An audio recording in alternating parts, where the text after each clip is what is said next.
The new Congress still faces a multitude of tasks. Among the more controversial issues are tax reduction and appropriations for the armed forces. Congress also will soon tackle the many problems of labor and adjust, by legislation, some of the more pressing problems that have not yet been settled. Father, turn that thing off. The first thing to be taken up by the legislature. Got other things to think about besides Congress. Came home early to finish this income tax. Then to write that speech to give at the club. Where's the stamp? Oh, I used the last one yesterday. Why don't you run down to the post office and get some? Run down to the post office. It's only a mile away. You see, Congress can do everything. Everything except build us another post office.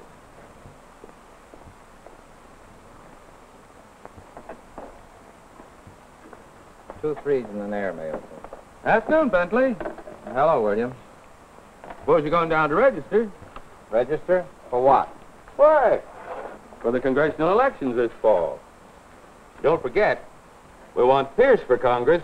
Pierce for Congress. Yeah. I don't care a hang who gets to Congress. Yes, but What's Congress ever given me except a lot of trouble? Like this income tax.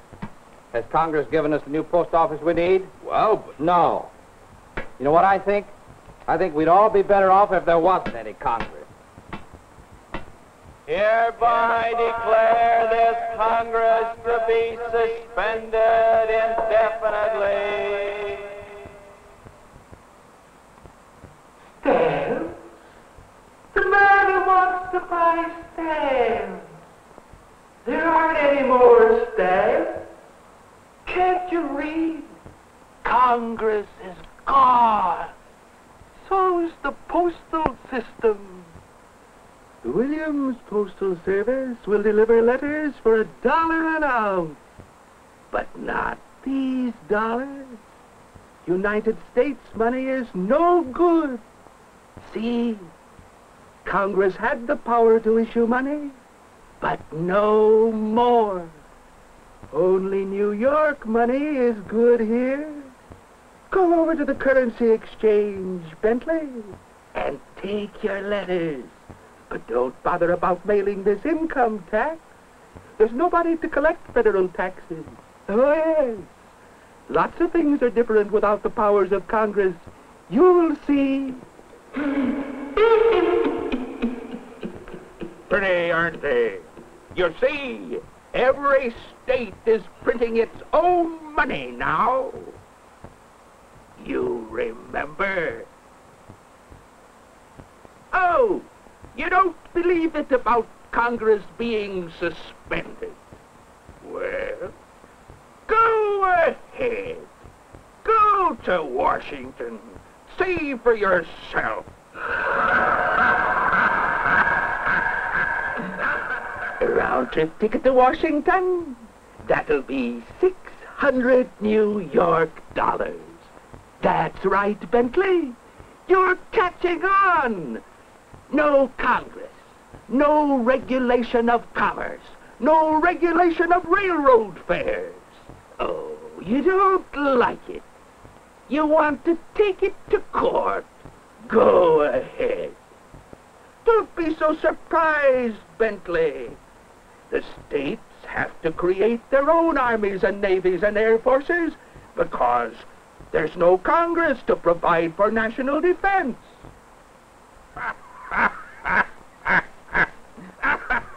Complaining about that high railroad fare is useless, Bentley. No Congress, no federal court. There's no justice.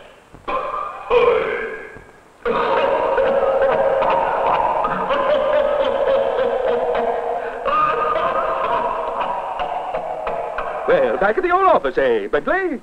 Just in time for your check. Oh, yes, it's more than usual. No deduction for savings bonds or income tax or Social Security.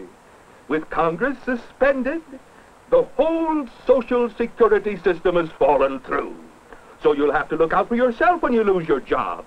That's what I said. Lose your job. One of those miscellaneous powers of Congress is the regulation of patents. We have no protection. We're out of business. Charles! Charles! Oh, Charles, we're being put out on the street. The state bank foreclosed on our house. They said the National Housing Act was null and void, and our FHA loan was no good. And Charles! Oh, I don't know what'll become of us, Charles. Charles, get up. Huh? Oh. Oh, come now. Don't tell me that little walk to the post office tired you off. Post office? What post office? I mean, with Congress suspended and... Oh, what a dream. Martha, that's it. What? Now I know what to put in my speech for the club.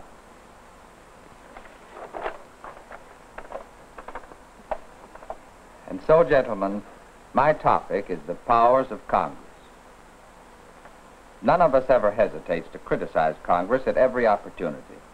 But how many ever stop to think about the broad powers of Congress and how these powers affect every one of us? The importance of Congress can be seen when we note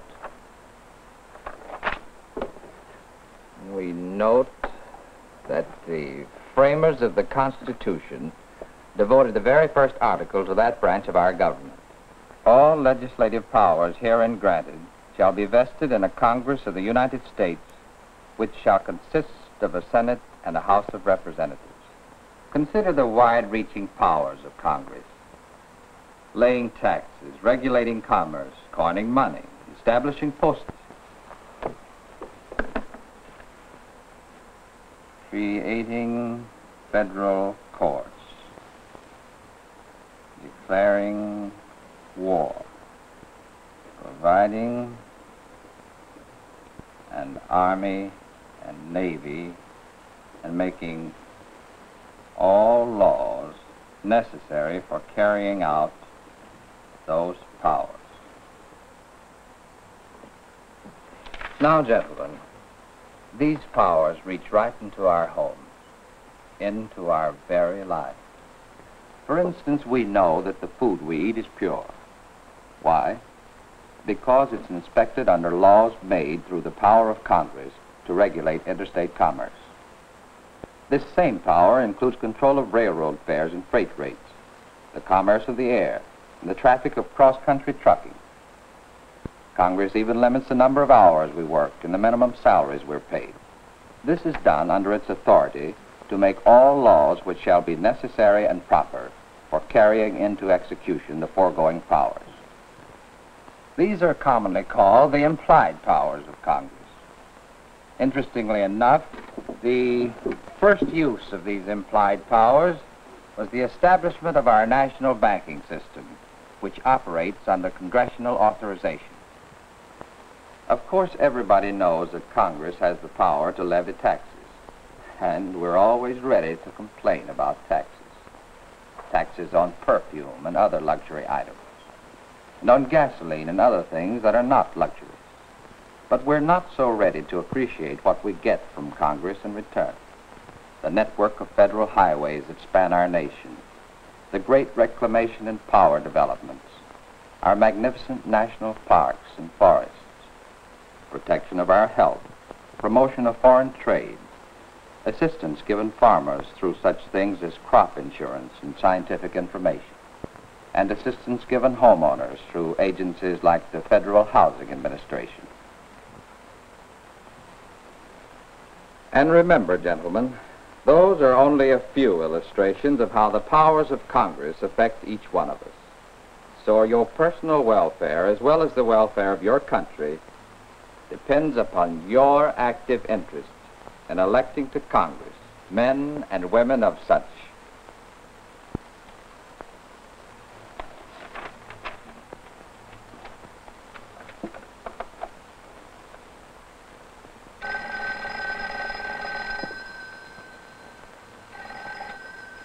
Hello? Oh, Bentley, how are you? Fine, just fine. Say, I'm going down in the morning to register. I was wondering if you'd like to ride down with me. I want to talk to you about this man Pierce. Pierce? You mean you're interested in getting him elected to Congress? I'm interested in knowing more about him. After all, we can't be too careful who we send to Washington to exercise the vast powers of Congress.